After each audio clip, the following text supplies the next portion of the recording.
টাঙ্গাইল ৮ বাসাইল সদরপুর আসনের সংসদ সদস্য পদপ্রার্থী অধ্যাপক শফিকুল ইসলাম খান। আরো উপস্থিত রয়েছেন আমাদের ফুলকি ইউনিয়নের কৃতি সন্তান, ফুলকি ইউনিয়ন বাংলাদেশ জামাত ইসলামীর সংগ্রামী আমির, আমাদের একান্ত শ্রদ্ধাভাজন প্রিয় ভাই মহতারাম জামাল উদ্দিন। উপস্থিত রয়েছেন ফুলকি ইউনিয়ন শাখার সংগ্রামী সেক্রেটারি প্রিয় ভাই শাহরাম, এবং উপস্থিত রয়েছেন ফুলকি ইউনিয়নের টিম সদস্যবৃন্দ। উপস্থিত রয়েছেন আমার সামনে মুরব্বিয়ানে কেরাম, উপস্থিত সংগ্রামী তাওহীদ জনতা, আসসালামু আলাইকুম ওয়া রাহমাতুল্লাহি ওয়া বারাকাতুহু। প্রশংসা জ্ঞাপন করছি মহান আল্লাহ রাব্বুল আলামিনের দরবারে, যার একান্ত নিবিড় বাড়িতে আমরা এখানে আসরের নামাজের পর দাওয়াতি সভায় বসতে পেরেছি। লাখো কোটি দরুদ সালাম পেশ করছি মানবতার মুক্তি বিচারী সাইয়্যিদুল মুরসালিন খাতামুন নবিয়্যিন মুহাম্মদুর রাসূলুল্লাহ সাল্লাল্লাহু আলাইহি ওয়াসাল্লামের উপর। আর সেই সব মর্দে মুজাহিদ শহীদ ভাইদের মাগফিরাত কামনা করছি, যারা দ্বীন ইসলামকে টিকিয়ে রাখার জন্য তাদের তাজা রক্তকে বিলিয়ে দিয়েছেন, তারা শাহাদাত বরণ করেছেন। আল্লাহ রাব্বুল আলামিন যেন তাদেরকে শাহাদাতের সর্বোচ্চ মাকাম দান করেন।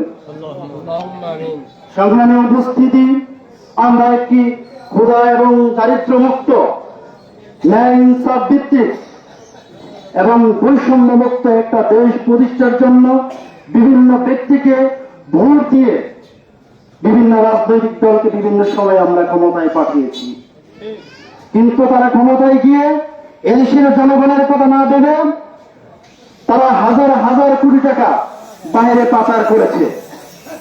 তারা শুধু তাদের নিজেদের কথা ভেবেছে, এদেশের জনগণের কথা তাদের ভাবনায় কখনো ছিল না। সংগ্রামী উপস্থিতি, আপনারা দেখেছেন তারা আমাদের কৃষক ভাইদের কৃষি পণ্যের দাম কমিয়ে রেখে তারা কৃষি খাতকে ধ্বংস করে দিয়েছে। সম্মানিত উপস্থিতি, আপনারা জানেন এদেশের শিক্ষা ব্যবস্থাকে ধ্বংস করে দেওয়া হয়েছে। শিক্ষাঙ্গনে ছাত্রদেরকে নিজ দলের ছাত্রদেরকে একটি সন্ত্রাসী বাহিনীতে পরিণত করা হয়েছে। সম্মানিত উপস্থিতি, আপনারা জানেন এদেশের গার্মেন্টস সেক্টর থেকে শুরু করে প্রত্যেকটা শিল্প কারখানাকে তারা ধ্বংস করেছে। এদেশের চিকিৎসা খাতকে ধ্বংস করা হয়েছে। এদেশের রাস্তাঘাটের কথা না বললেই নয়, আমরা যেখানে দাঁড়িয়ে আছি এইখান থেকে যদি আমরা শুরু করি, সেই আইসরা থেকে দিল্লি পর্যন্ত যে রাস্তাটা, এই রাস্তাতে জনগণ চলাচলের মোটামুটি একেবারে অযোগ্য হয়ে পড়েছে। সম্মানিত উপস্থিতি, আপনাদের পাশে যে গোয়ালপাড়া, আমি কিছুদিন আগে দেখেছি রাস্তায় জায়গায় কিছু কিছু জায়গায় পানি এসেছে। সে এলাকার লোকজনের চলাচলের জন্য কি ব্যবস্থা আছে, তার একটা গাড়ি নিয়ে কিন্তু তাদের এলাকায় কিন্তু তারা যেতে পারে না। আমরা জসিয়াহাটির একটা রাস্তার ব্যাপারে কথা বলে এসেছি, আমি কালকের আগের দিন কথা বলেছি। সেইখানে প্রায় হাঁটু পানি রাস্তার মধ্যে, লোকজন চলাচল করতে পারে না।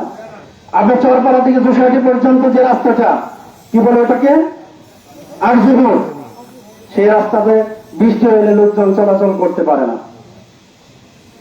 এই 54 বছর যারা ক্ষমতায় রইল, তারা এই দেশের মানুষের জন্য, আপনারা তাদেরকে ভোটে নির্বাচিত করেছেন, আপনাদের জন্য তারা কি করেছে আপনারা বলেন?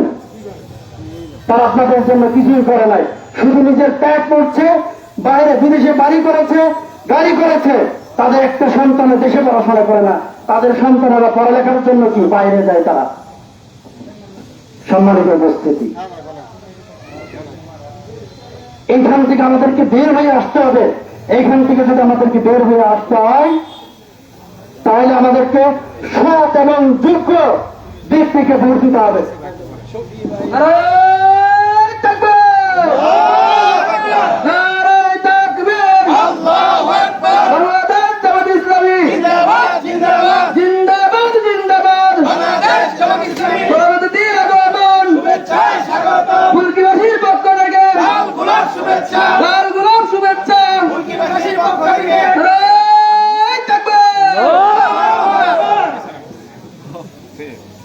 আসসালামু আলাইকুম ওয়া রাহমাতুল্লাহ।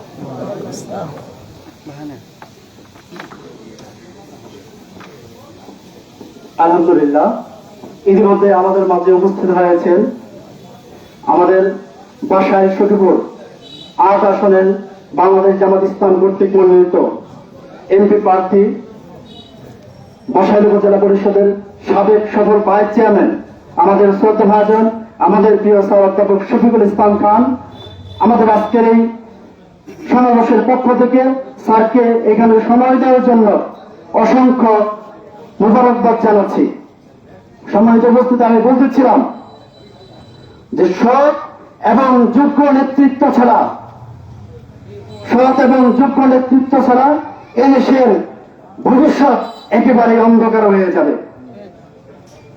সম্মানিত উপস্থিতি, আপনারা জানেন বাংলাদেশ জামাত ইসলামী তার যে নেতৃত্ব তৈরি করেছে, বাংলাদেশ জামাত ইসলামের নেতৃত্ব সৎ এবং যোগ্য বলে এদেশে প্রমাণিত হয়েছে। তেমনি একজন প্রার্থী আমাদের সামনে উপস্থিত রয়েছেন, যিনি আগামী সংসদ নির্বাচনে দাঁড়িপাল্লা প্রতীকে নির্বাচন করবেন। তিনি আমাদের একান্ত শ্রদ্ধাভাজন প্রিয় অধ্যাপক শফিকুল ইসলাম খান। আমরা যদি তাকে দাঁড়িপাল্লা মার্কায় ভোট দিয়ে যদি নির্বাচিত করতে পারি, তাহলে এদেশের মানুষ শান্তিতে থাকবে, এদেশে আমাদের এই বাসায় সখীপুরের মানুষ শান্তিতে থাকবে এবং বাসায় সখীপুরের জন্য সরকার কর্তৃক যে বরাদ্দ, সে বরাদ্দের একটি টাকাও সে অন্য কোন খাতে ব্যয় করবে না, আপনাদের কল্যাণার্থে সে ব্যয় করবে। এটা আপনারা দেখেছেন বিগত 2001 থেকে 2006 সাল পর্যন্ত আমাদের এমপিরা যারা ছিল, আমাদের মন্ত্রী ছিল, তারা কিন্তু একটা পয়সার দুর্নীতি করে নাই। সরকারের বরাদ্দ তারা একটা পয়সাও অন্য কোনো থেকে কি করে নাই, ব্যয় করে নাই। সম্মানিত উপস্থিতি, তাই আপনাদেরকে আমরা আহ্বান করছি, আপনারা আমাদের একান্ত প্রিয় অধ্যাপক শফিকুল ইসলাম স্যারকে দাঁড়িপাল্লা মার্কায় ভোট দিয়ে নির্বাচিত করেন এবং এদেশে ইসলাম এবং ইসলামী রাষ্ট্র প্রতিষ্ঠার জন্য আপনারা সহযোগিতা করবেন, এই আশাবাদ ব্যক্ত করে সবাইকে ধন্যবাদ জানিয়ে আমি আমার কথা শেষ করছি। আসসালামু আলাইকুম ওয়া রাহমাতুল্লাহি ওয়া বারাকাতুহু। ধন্যবাদ প্রিয় ভাইকে তার বক্তব্য রাখার জন্য। সংগ্রামী জনতা, এ পর্যায়ে বক্তব্য রাখবেন বাসাইল সখীপুরের গণমানুষের নেতা, টাঙ্গাইল জেলার অ্যাসিস্ট্যান্ট সেক্রেটারি, বাংলাদেশ শ্রমিক কল্যাণ ফেডারেশনের জেলা সভাপতি, বাসাইল উপজেলার সাবেক সফল ভাইস চেয়ারম্যান, বাসাইল সখীপুরের জনগণের নেতা, বাসাইল সখীপুরের গণমানুষের প্রিয় নেতা, গণমানুষের প্রিয় ব্যক্তিত্ব, জননেতা অধ্যাপক শফিকুল ইসলাম খান,